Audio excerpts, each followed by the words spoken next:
లడ్డూ రాజకీయం. ల్యాబ్ రిపోర్టుతో అడ్డంగా బుక్కైన ఏపీ సర్కార్. తిరుమల తిరుపతి లడ్డూ ప్రసాదం విషయంలో గత 2 రోజుల నుంచి ఒక పెద్ద రగడే నడుస్తున్నది. వైసీపీ ప్రభుత్వం హయాంలో తిరుమల లడ్డూ తయారు చేసే వాటిలో జంతువుల కొవ్వుతో తయారు చేశారని చంద్రబాబు 2 రోజుల క్రితం ఆరోపణలు చేశారు. ఇలాంటి నిర్ణయాల వల్ల టీటీడీ పవిత్రత దెబ్బతింటుందంటూ కూడా చాలానే ఆరోపణలు చేయడం జరిగింది. ఇవే కాకుండా భక్తుల అన్నప్రసాదాల్లో విషయంలో కూడా కల్తీ జరిగిందని వ్యాఖ్యలు చేయడంతో అప్పటి నుంచి ఒక వివాదం నడుస్తూ ఉన్నది. వీటిపైన టీటీడీ మాజీ చైర్మన్ కూడా స్పందిస్తూ కుటుంబ సభ్యులతో కలిసి తాను ప్రయాణం చేయడానికి సిద్ధమేనని, సీఎం చంద్రబాబు అందుకు సిద్ధమేనా అంటూ ఆయన ఈ వ్యాఖ్యలను ఖండించారు.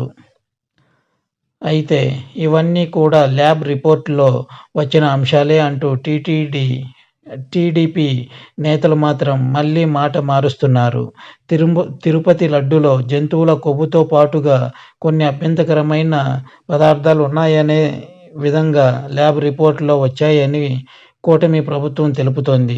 వైసీపీ నేతలు మాత్రం కూటమి ప్రభుత్వం అధికారంలోకి వచ్చిన తర్వాత శాంపిల్స్ అన్ని వాటిని వైసీపీ ప్రభుత్వం చేసింది అన్నట్లుగా కుట్ర చేస్తున్నారు అన్నట్లు ఆరోపణలు చేస్తున్నారు.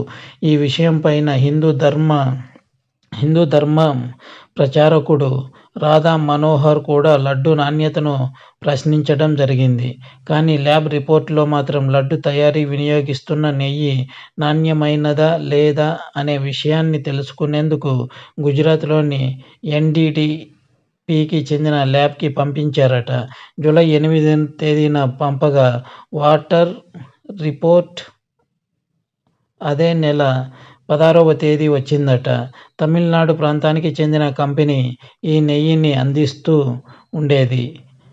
కల్తీ నెయ్యి అని విషయాన్ని తెలుసుకోవడంతో సరఫరాను కూటమి ప్రభుత్వం నిలిపివేసింది. 2019లో వైసీపీ ప్రభుత్వం అధికారంలోకి వచ్చిన తర్వాత కేఎంఎఫ్ టీటీడీకి సరఫరాను కొనసాగించింది. కానీ 2023లో వీటిని నిలిపివేయడం జరిగింది.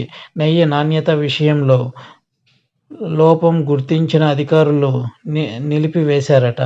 అయితే ల్యాబ్ పరిశీలనకు పంపిన తేదీన, ఇప్పుడు రిపోర్టులు వచ్చిన తేదీను పరిశీలిస్తే కూటమి ప్రభుత్వం కావాలని వైసీపీ ప్రభుత్వం పైన ఇలా తప్పుడు ప్రచారం చేస్తోందని, తప్పు జరిగి ఉంటే అది కూటమి ప్రభుత్వంలోనే జరిగి ఉంటుంది అంటూ పలువురు నేతలు వీడియోలతో సహా ప్రూఫ్ చేస్తున్నారు. సినిమా, వినోద